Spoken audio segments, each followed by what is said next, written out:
About 200 million years ago, Africa collided with Europe. This gigantic geological chaos gave birth to the highest mountain range on the European continent. The Alps offer an impressive landscape of peaks and ridges and fingers pointing towards the sky. No less than 70 summits reach heights of more than 4,000 meters, with 30 of them being in Mont Blanc itself. Since the dawn of time, the Alps were considered the water castles of Europe. But today, they are shaken by global warming. The glaciers are dying, and the water castle has begun to disappear. At present, the water is scarce and is becoming increasingly valuable.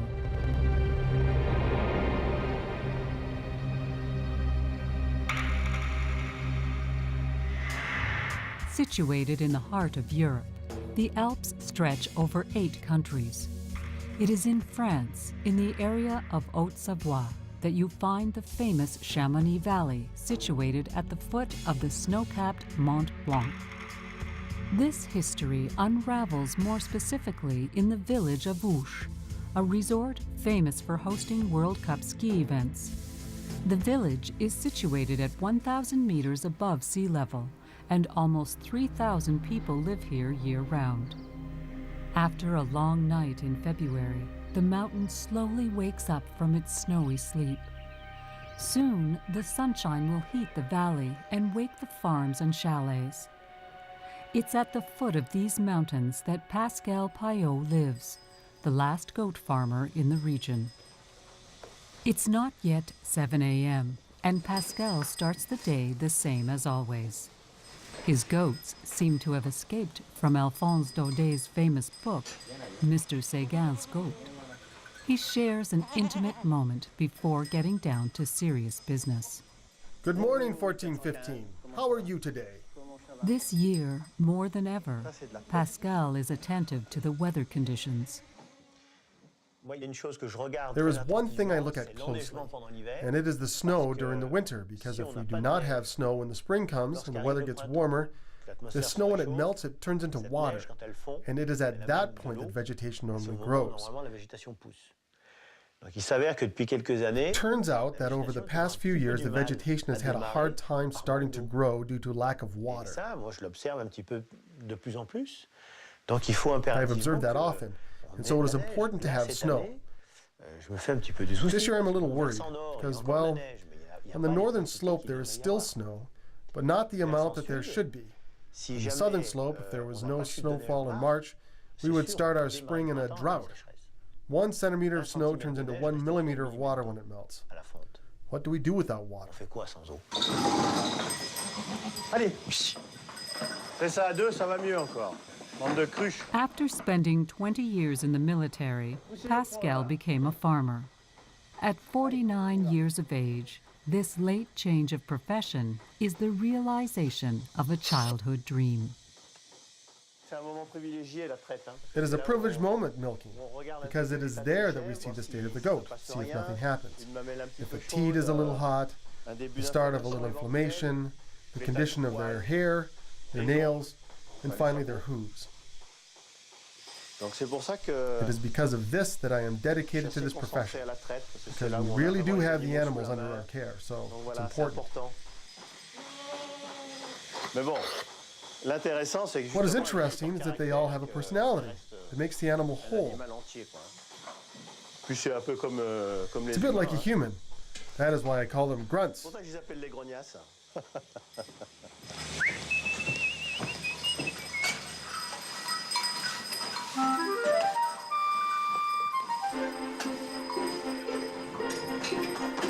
Today, Pascal has 50 Saanen goats. Less wild than the traditional brown alpine goats, the Saanen are more docile. A characteristic that is important for Pascal as he works alone on the farm. The food of the goats is a crucial aspect for the herder, as it determines the quality of cheese. In winter, the goats eat hay as well as grains. In summer, they feed on the alpine greenery.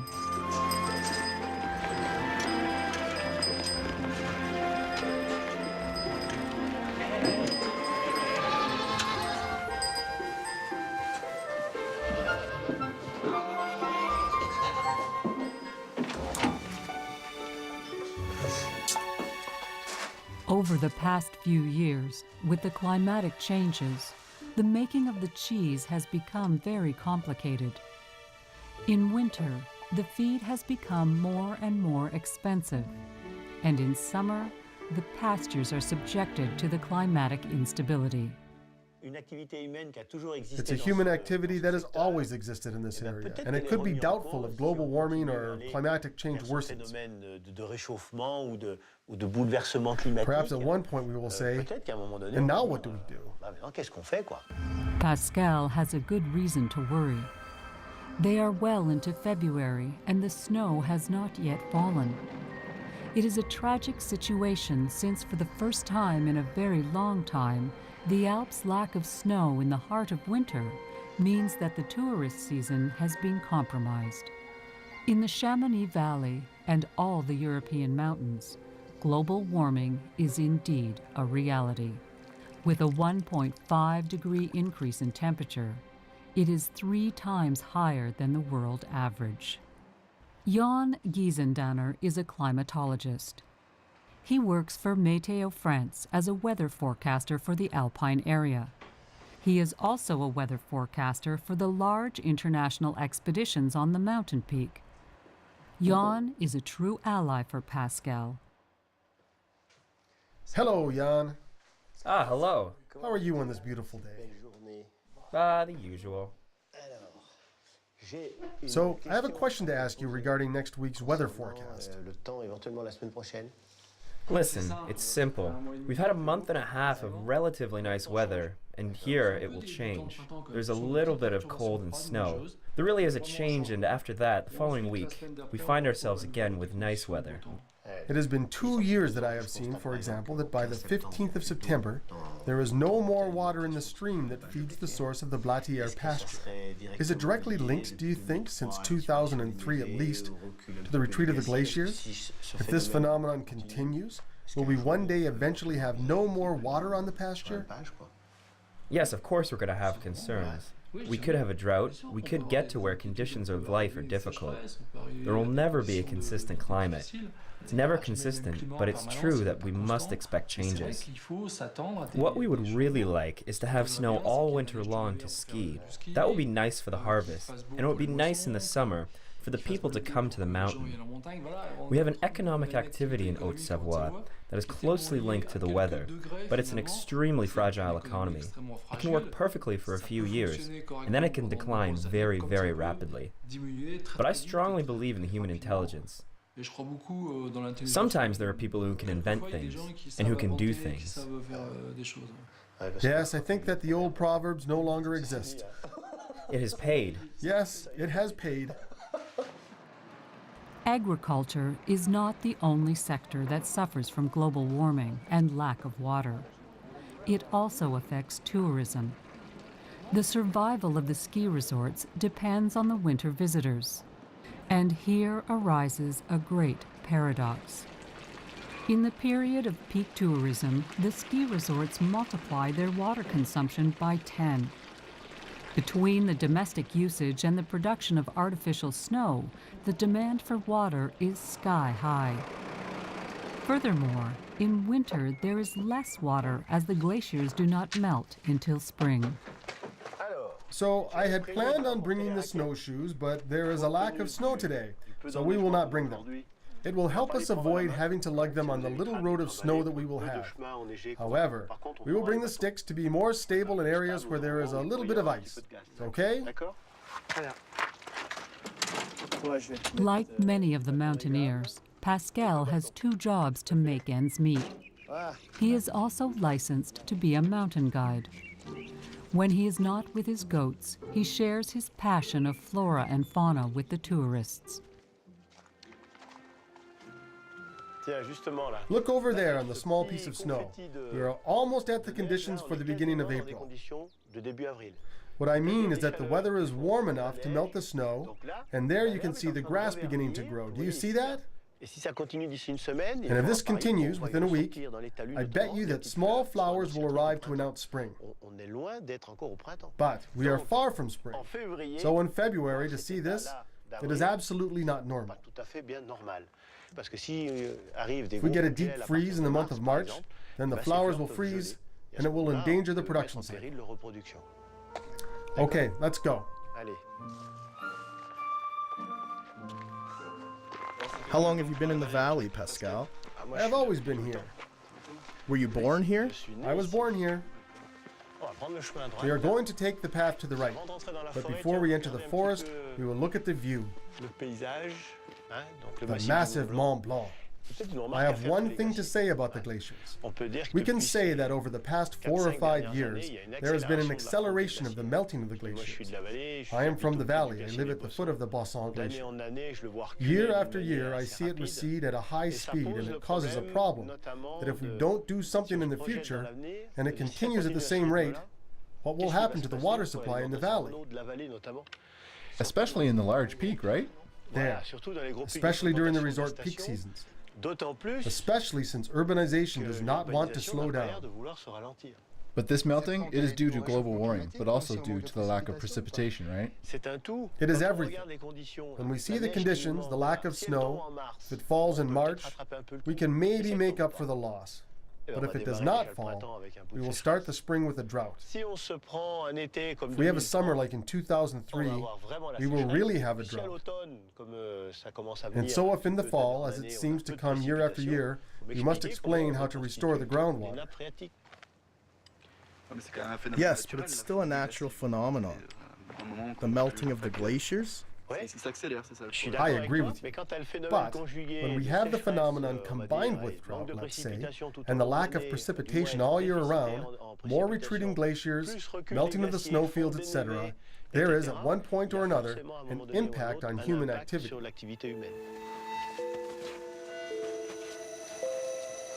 Look, some white.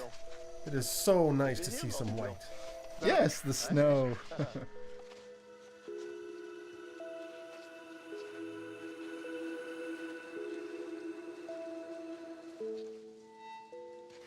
I've never seen that. In the middle of February, I have never seen this area with so little snow.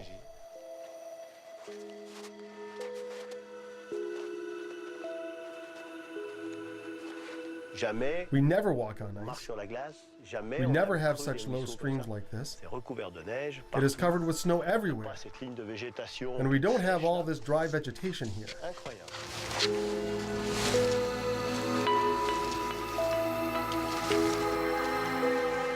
C'est beau.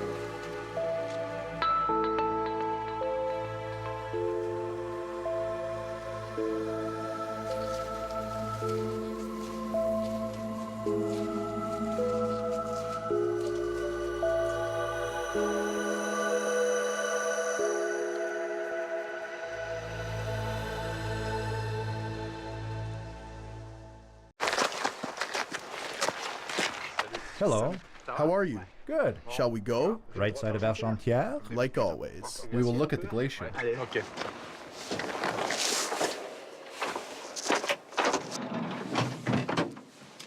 Luc Moreau is a glaciologist, a researcher associated with the French National Center for Scientific Research. He has been studying the glaciers in the Alps over the past 20 years.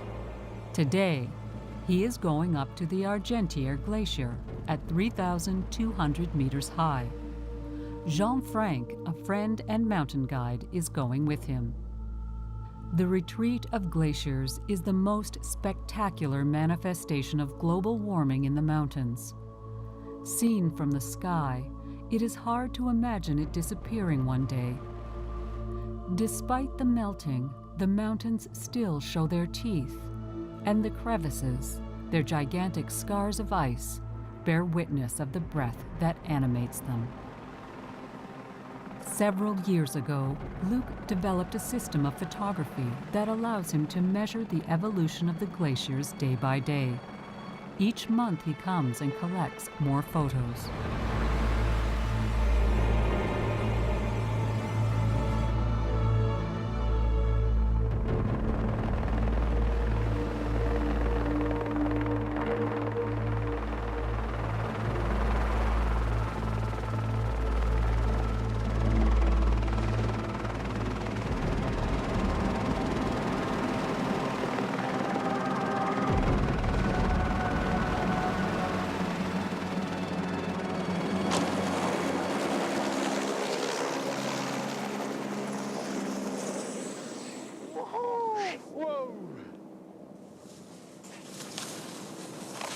The glaciers in the mountain are one of the natural elements that react fastest to the climate, as it is made by the climate.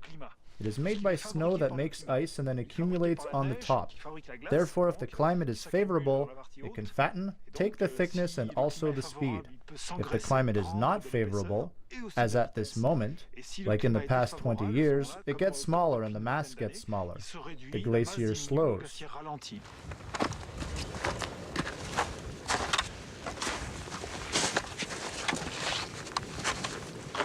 Ah, there's the famous camera.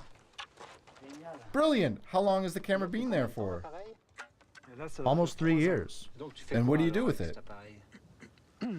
With this apparatus, I take photos every 2 hours, and what is really interesting is to look at the large rock that is melted about 10 to 12 years ago. And if we see the water appear on the rock, it means that we lost the catchments that are on the ice, in the rock. Therefore, it is a surveillance photo machine. It also takes images every day, so we can monitor the movement of the glacier, and we can see the dynamic of the falling crevasses. When they break away, there is a lessened amount of water that can feed the glacier. Therefore, it has less and less power. The glacier slides 30 centimeters per day. There is not much left. The glacier has changed a lot.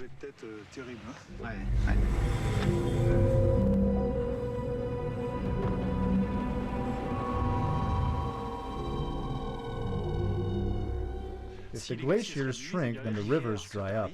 There are many problems in the world today regarding water supply. In the Andes and a little everywhere, because the glaciers are diminishing and even sometimes disappearing.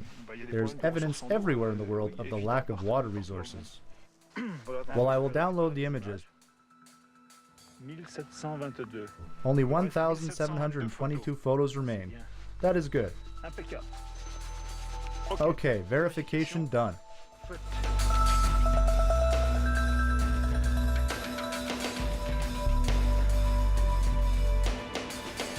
The photos that Luc makes are edited to show the movement of the glaciers. Apparemment, le glacier touche partout. Il fait 150 mètres d'épais. Voilà, puis là, on voit 50-60. Donc là. So there, always an image each day of the snow. That is one per day? Yes. Oh, look at the piece that comes and falls. It's incredible. And so when we do this fast, They look like monsters, these glaciers. we can see the shift of the ice to zero. It's from ice to nothing. That is extraordinary. If there are any people who doubt the advancing of the glaciers, you now have the proof.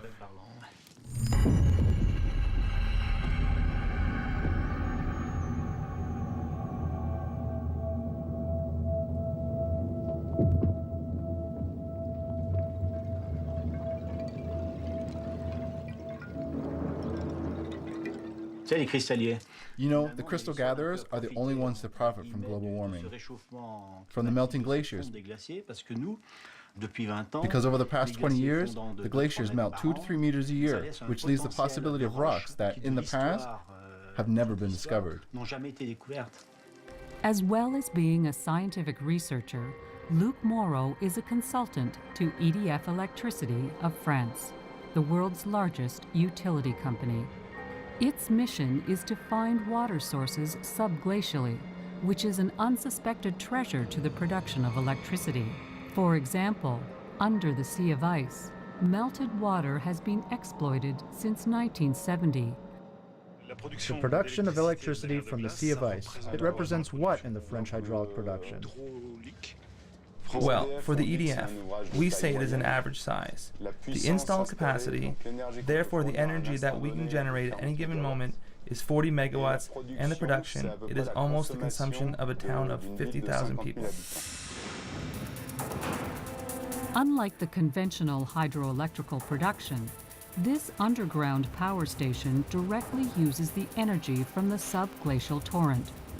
Water is turbined and transformed into electricity without being stocked in a dam.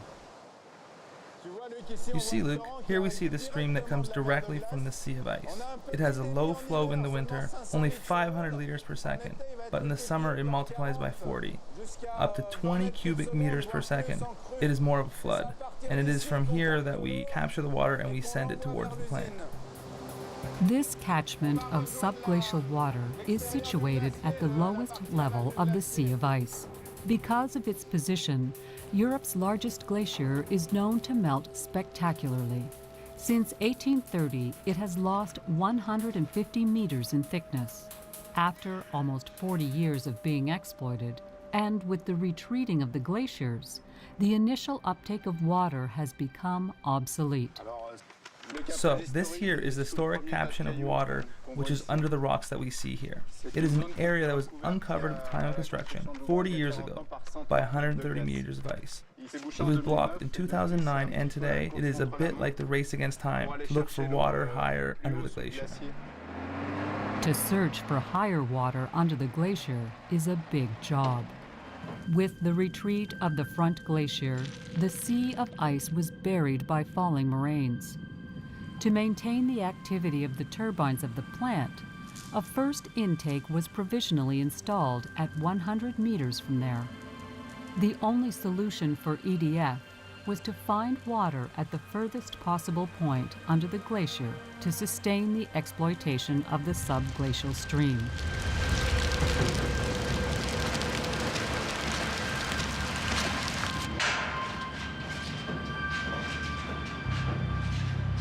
It has taken a shape, huh? It needed 2 years of intensive drilling, with tunnels kilometers long dug into the rock and ice, to trace the source and create a new uptake. A difficult and uncertain quest that ultimately proved successful.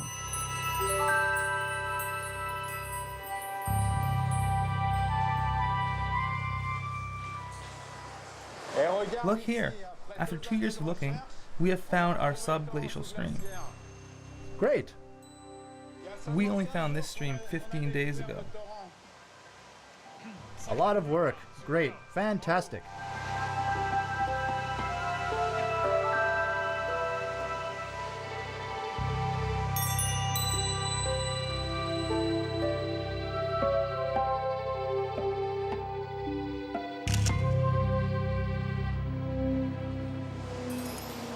So what is the age of this ice, Luke? It is 2 centuries old. 2 centuries? Yes. It must have been snow at the time of the French Revolution at the foot of l'Aiguille du Midi. It took 200 years to get here. Whereafter the glacier melts will give birth to the stream that you have captured. How long will this source remain in service? How many years will it take for this glacier to lose its supplement? If one relies on the actual rhythm of the retreating of the glacier, the longevity is estimated at 20 years. Below, in the valley, Pascal is also a big consumer of water. For him, to use this resource intelligently has become a full-time job. For me, what concerns my activities is the making of the cheese. I use a lot of water. So when we ultimately see the amount that leaves the network, one wonders a little bit. And when we are a little sensitive about this phenomenon, we try to conserve as best as we can.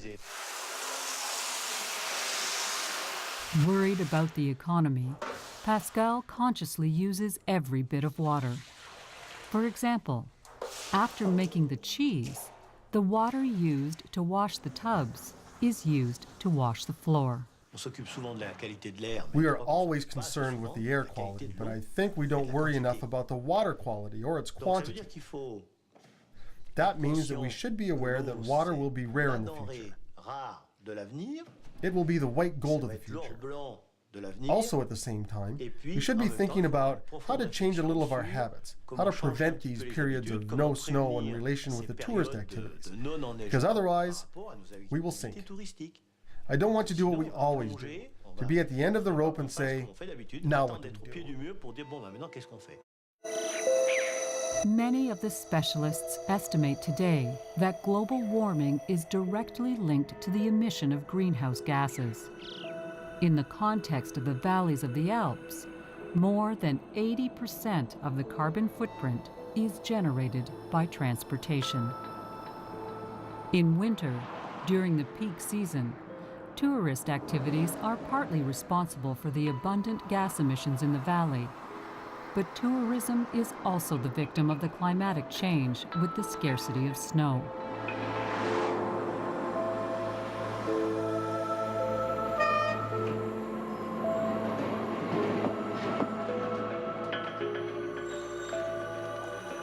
The carbon footprint is without a doubt Stéphane Lagarde's obsession. A former ski monitor, he has formed his own school, Eco-Rider, the first sustainable ski school. Today, Stéphane's approach has become his main marketing statement to his clients. So, Eco-Riders, today we take the train like always. It enters and is part of the process. And that is what we call the non-motorized traffic. It means that the train is the only means of transport that is the most ecological and the most neutral in terms of CO2. Also, above all, it allows us to see the scenery, avoid traffic, and have a good time together there.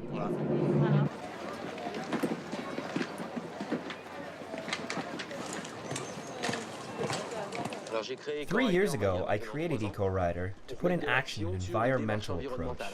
The majority of the work was done 3 years ago, and it was the first to achieve a carbon footprint in my industry. I said to myself, do something intelligent and constructive that is sustainable over time. That is what's important. That's it for today. Let's go. Let's get on the track.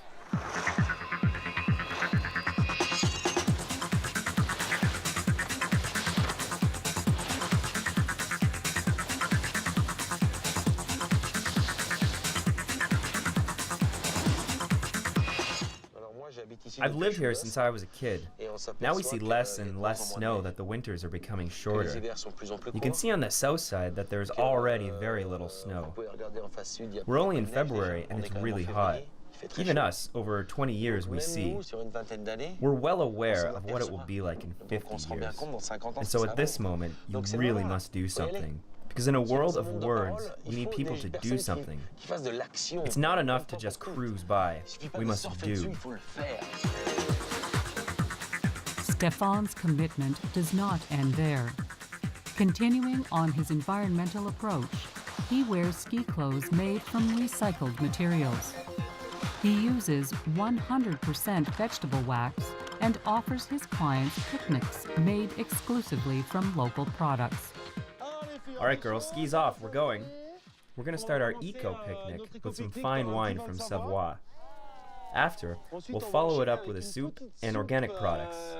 Then, we have some goat cheese that comes from Monsieur Pascal Payot's, one of the last farms in the Chamonix Valley. Then, we'll have some raw ham from Savoie. So it's good for the environment and the economy. Exactly. Some cheese Olivier? There. It is good, isn't it? It is such a feast. Is it nice anyhow? Simply delicious.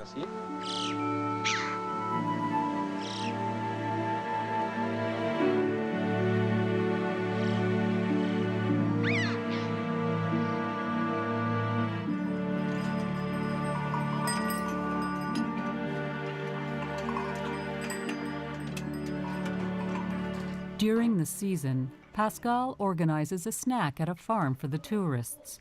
After his classes, Stéphane brings his clients to the farm. They have common concerns, so they have a lot to talk about. Have a seat. We can talk a little. Great. Super.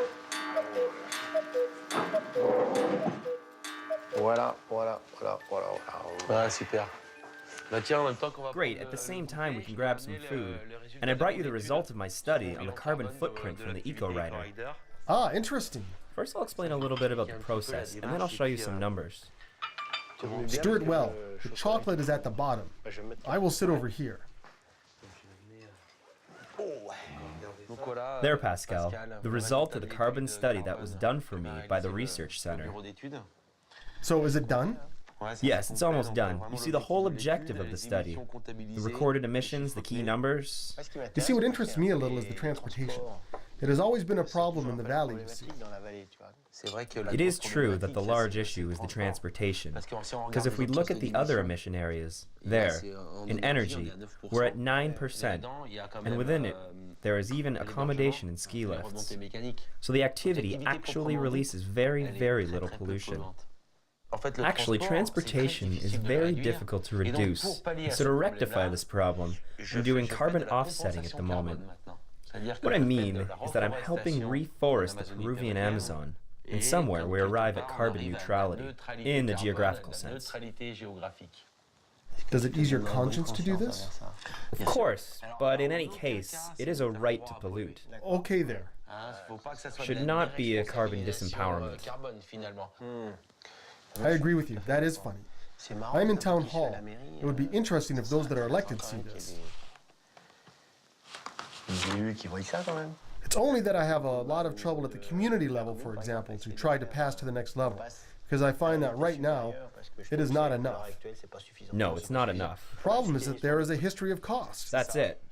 What is expensive? The sustainable development must be attacked by something because the hat is large. In fact, water, air, biodiversity. Pascal and Stéphane continue to rebuild the world late into the night. They face the uncertainty of the future by sharing information. The future of the valley depends on the tourism. It represents 95% of their economic activity. Yet, without snow, there is no skiing. Without skiing, there are no tourists. The snow is the raw material that is indispensable to the ski industry. With global warming, all the ski resorts' activities depend on snowmaking. Every night, it is worked and shaped by grooming machines. Every night, we take our machine, and then, well, we flatten the bumps. We bring the snow back up that the skiers brought down all day. And then, one of the largest jobs right now, since we have the snow guns, is to spread the snow around and to try to keep it as long as possible, because it costs a lot of money. We don't have room to make mistakes. We must be very careful.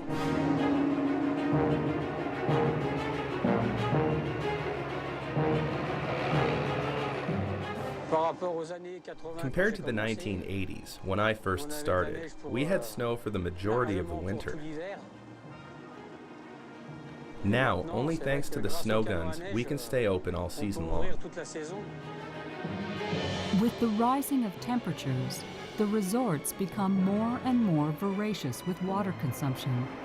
And yet, the lack of snow produces less water, and more water is needed to make the artificial snow. 1/3 of the water available to the resort is designated solely for that purpose. It is the snowmakers that produce this white gold. Approximately every 2 years we add the snow guns, and it rescues the season, that's for sure. We can say that today we ski on 80% artificial snow. And if we didn't have the snow machines, we would not be skiing. The resort would be closed. The guns can only start making the snow once the temperature drops below zero. For the past 5 years, no chemical additives have been used, just cold air and water. This water mainly comes from the retention lakes under the glacier. Fred for Gérard, do you hear me?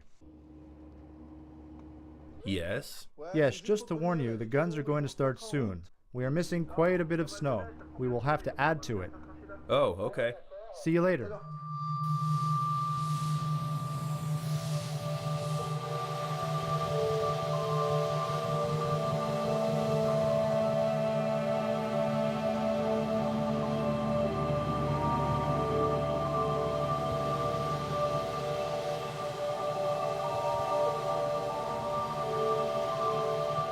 Then a strange phenomenon occurs.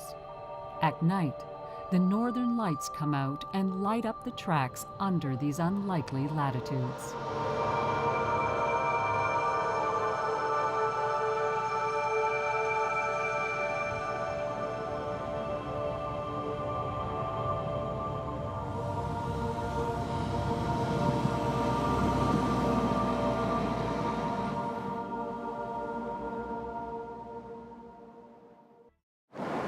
If water comes from the glaciers and rain falls, it is stored either in the groundwater or in dams. To meet the needs of the hydroelectric production, the massive French Alps have 120 dams and 300 water intakes located within the 6 regions of the French Alps. As such, EDF has become the guardian of the water in the mountain. Knowing the snow mass and anticipating the rainfall is therefore indispensable in order to better manage this precious resource. Over the past few years, EDF has developed a highly sophisticated device, the snow gauge of cosmic radiation. Currently, France employs 37 of these devices. One of them is situated on the massive Belladone at 2,300 meters above sea level. It allows them to measure the amount of snow all season long. The regular coring operations allow the EDF to know the quantity of water available in the blanket of snow, a vital piece of information needed to anticipate weather conditions. And so the purpose of our mission is to come and calibrate our online measuring tool.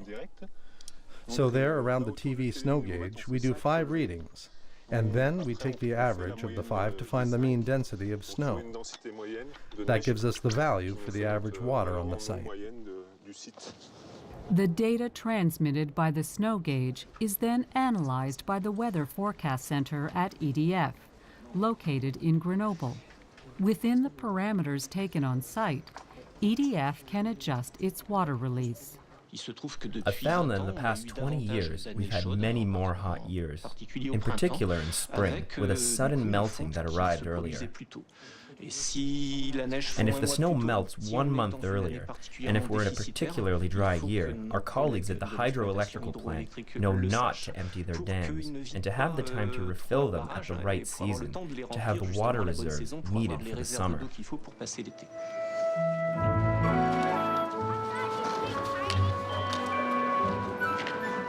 After 40 days without precipitation, the snow finally arrives. The snow is in such high demand, but will it be enough to calm the nerves of the villagers and to delight the vacationers?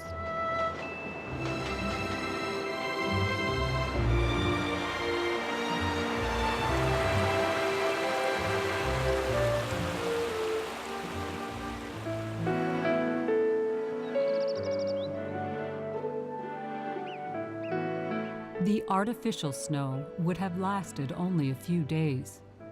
This year, the tourists have left the resorts a little prematurely, leaving behind a bitter feeling as if the spring has swallowed the winter. If global warming continues to undermine the seasons, the rebirth of the flora and fauna will be less magical, but moments of grace will persist.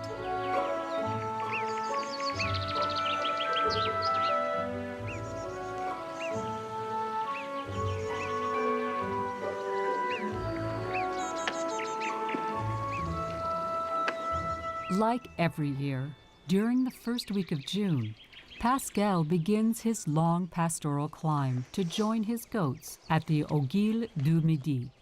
Almost 1,000 meters of altitude on foot, he leaves the valley and enters what he has always considered a heaven. But this year, for the first time, Pascal is alone. His goats have remained at the farm. Today, the reason for the expedition is to verify the quantity of water available at this altitude. Damn, there is nothing. It is the first time in all these years that this stream is dry. Now we will be delayed by almost a month. There is still nothing. Damn. All hope is not yet abandoned. The water from the melted snow is absent, but the water from the rains, retained in the rocks, is still considered a water reserve in the mountains. Perhaps there will be enough for Pascal's goats. Or will it totally evaporate with the heat? Alors...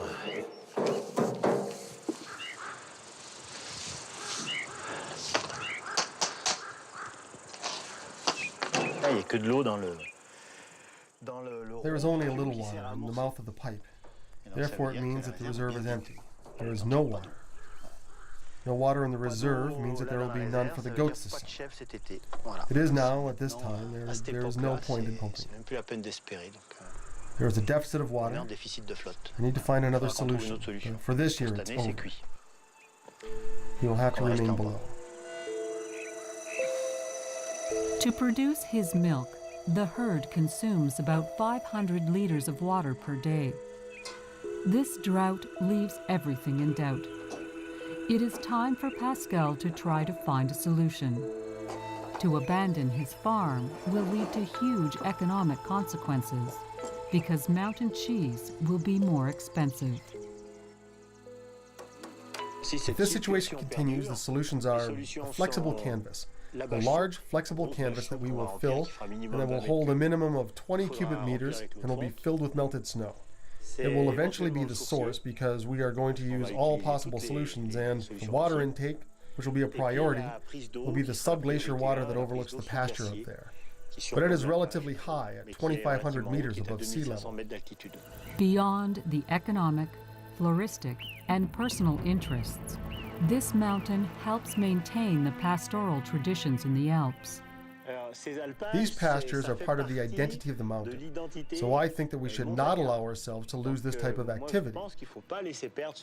Because if we lose the know-how, we lose the way of life, we lose everything, and also the evidence. I am a witness to the lack of water even before the water is missed in the valley. Maybe.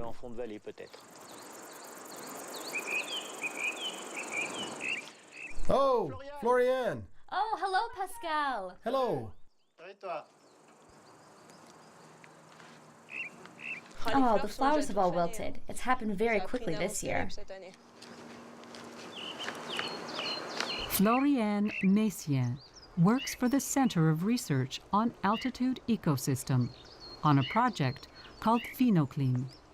This scientific and educational program is to measure the impact of global warming on alpine plant species.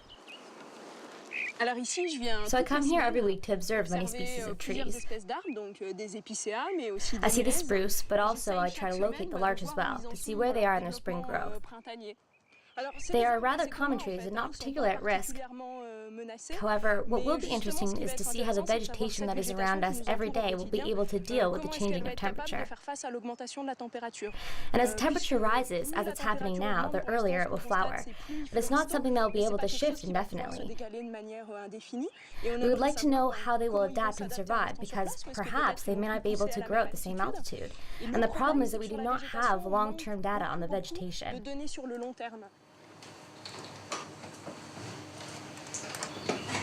Well, I'm going to see where they are, the outside resorts. The CREA has sensors that continuously register the variations in temperature of the soil and air. The objective is to connect the seasonal developments of the flora with the climatic factors and to evaluate the real impact of global warming on the evolution of the biodiversity in the Alps. Welcome to the front of the largest glacier in France, at the heart of the massive Mont Blanc. In summer, Luc Moreau, the glaciologist, lectures around the Mont Blanc area. His knowledge of glaciers and his lectures on their evolution creates a passionate response in a number of tourists and scholars. Here, on the carpet of sand and gravel, there is still 100 meters of pure ice, blue ice. Not so long ago, around 30 or 40 years, the glacier became thick because ice from the top melted and flowed, here, and it is said that the outcome was positive. At this moment, we have 10 meters of ice that melts and 7 meters of ice that forms. Therefore, every year, the glacier loses 3 meters of thickness. Yes, do you have a question? When was the last positive year? The last positive year. It was in the 90s. You see, that's 20 years ago. Over the past 20 years, the summers were hot.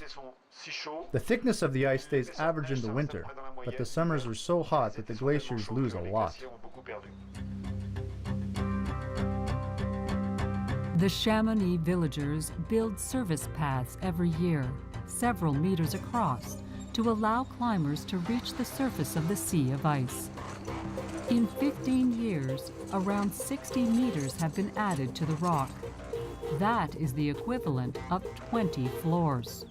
The priorities of the mountain are anticipating the impact of global warming and at the same time satisfying the growing demand of the tourism industry.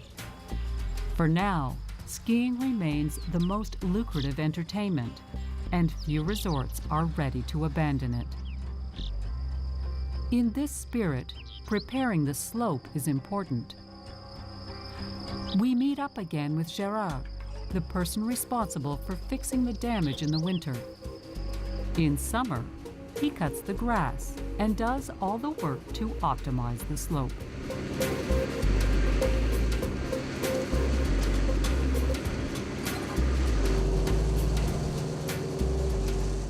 The more slopes we make, the more we save on artificial snow, on cultured snow. That is for sure, because the slopes are like lawns. Cold penetrates it, and then, as we don't have their big tough stems with 15 to 20 centimeters in thickness of artificial snow at the beginning of the season, we can open. It is a big preparation of the slope, of course, but we save on water. To save water is one thing, but to use the electric lawnmower is certainly another advancement for the environment. The future of resorts depends on their capacity to adapt to the new climate. It is the objective of the Territorial Climate Plan, which unites 4 communities in the Chamonix Valley. Their collective initiative is twofold: to reduce the greenhouse gas emissions by 20% by the year 2020, and to allow the local population to have more say in the future of their region. Global warming, it is an element that should alert us, or we should be very aware, and we should forecast it for the future. But it is fundamentally also an opportunity to anticipate and to organize the rapport of man with his environment, so that tomorrow we can continue to live, continue to develop an economy that corresponds to what people want in the area and would allow the people in the villages to live. Part of the initiative is to examine all the water resources in the valley. With this in mind, local authorities work in collaboration with EDF, the main manager of the mountain's water stock. Responding to the different needs while coping with drought is one of the company's largest challenges. This year, because of the drought, the dams of Tignes filled up to only 70% of their normal flow. This low level causes major concerns.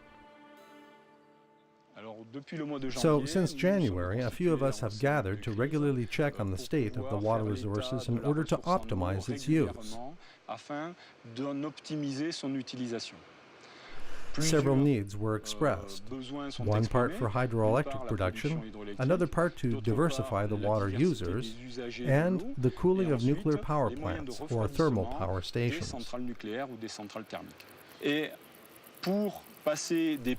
And to handle the peak consumption in the future, we use the reserve in the dam and also use nuclear or thermal energy.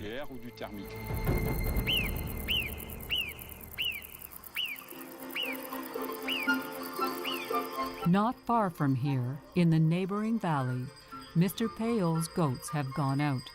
This year, they will linger on their pasture, like the famous Blanquette of Mr. Seguin. They should make do with this meadow, land that Pascal has rented from the Auch community. Situated below an avalanche corridor, and therefore declared unbuildable, this land remains the only solution. However, it is a Plan B, because similar to the disappearing water reserves in the French Alps, land has become a coveted commodity. This immense land, that is almost 2 hectares, is my only solution, as I am not climbing up this year to the pasture. We will have a chance in certain areas in France where the grass is a little greener and the diversity of the flora is more interesting than on the pasture. That is why it brings more. People think that Alpine cheeses are always better. Well, if my faith is wrong, at least they'll eat. All these uncertainties do not prevent Pascal from pampering his goats. It is certainly a good way for him to remain optimistic for the future. The weather changes every day. It has always been and always will be, whether it's natural or not.